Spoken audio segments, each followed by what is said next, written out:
हाय, कशा आहात सगळे? मस्त आहात ना? मिनी ब्लॉगमध्ये तुमच्या सगळ्यांचं खूप खूप स्वागत आहे. तर इट्स मी माधवी चॅनलचं नाव आहे आणि चॅनलवरती आलात तर प्लीज अगोदर सबस्क्राईब करा. सबस्क्राईब सबस्क्राईब केलं नसेल तर प्लीज अगोदर सबस्क्राईब करायला विसरू नका. तर न सकाळची कामं झालेली आहेत. आता इथं भांडी पडलेली आहे, तेवढी भांडी घासून आणि आज ना इथं बनवलेलं आहे तूप. तर आज बरेच दिवसाची इथं ना हे 15 दिवसाची साय होती आणि त्याचं मी आता हे लोणी करायला घेते.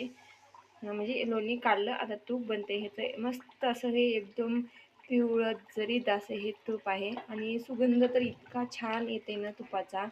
आपल्या घरातलं तूप ना म्हणजे त्याची चव वेगळीच असते. तर हे बघा, तर अर्ध्या लिटर दुधापासून हे तूप मी बनवते. 15 दिवसाला एवढं तूप निघतं माझं. आणि त्याच साईजचं ना इथं ताक बनवलेलं आहे. मस्त असं आता उन्हाळ्याचे दिवस आहेत आणि थंडगार ताक प्यायची मज्जा तर वेगळीच आहे. आणि इथं नाश्त्यासाठी मुलांना केला होता. आज शिरा बनवलेला होता आणि माझा होता आज उपवास. सोमवार आहे आणि एकादशी आज दोन्ही उपवास असल्यामुळे उपवास आहे. आणि इथं मस्त अशी ही देवपूजा झालेली आहे. तर आज फुलं वगैरे काहीच नव्हते, कारण मी फुलं आणायला गेलेच नाही, त्याच्यामुळे आज फुलं नव्हते देवांना. तर आता भांडी वगैरे आहेत आणि कपडेही धुवायचे आहेत आणि सगळा घरभर पसारा पडलेला आहे, तो आवरायचा आहे.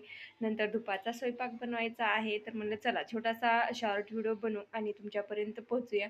काय होते ना, आता 8-10 दिवस झाले ना लॉंग व्हिडिओ काय येत नाही आहे आणि शक्यच होत नाही अपलोड करण्याचं.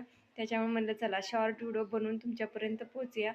प्लीज अगोदर चॅनलला सबस्क्राईब करा आणि चॅनलवरती जाऊन माझे व्हिडिओ पहा आणि आवडलं तर लाईक करा. काही वाटलं तर प्लीज कॉमेंट बॉक्समध्ये कॉमेंट करून सांगा. तर प्लीज अगोदर सबस्क्राईब करा. तर व्हिडिओ पाहिल्याबद्दल सगळ्यांना थँक्यू फॉर वॉचिंग. बाय.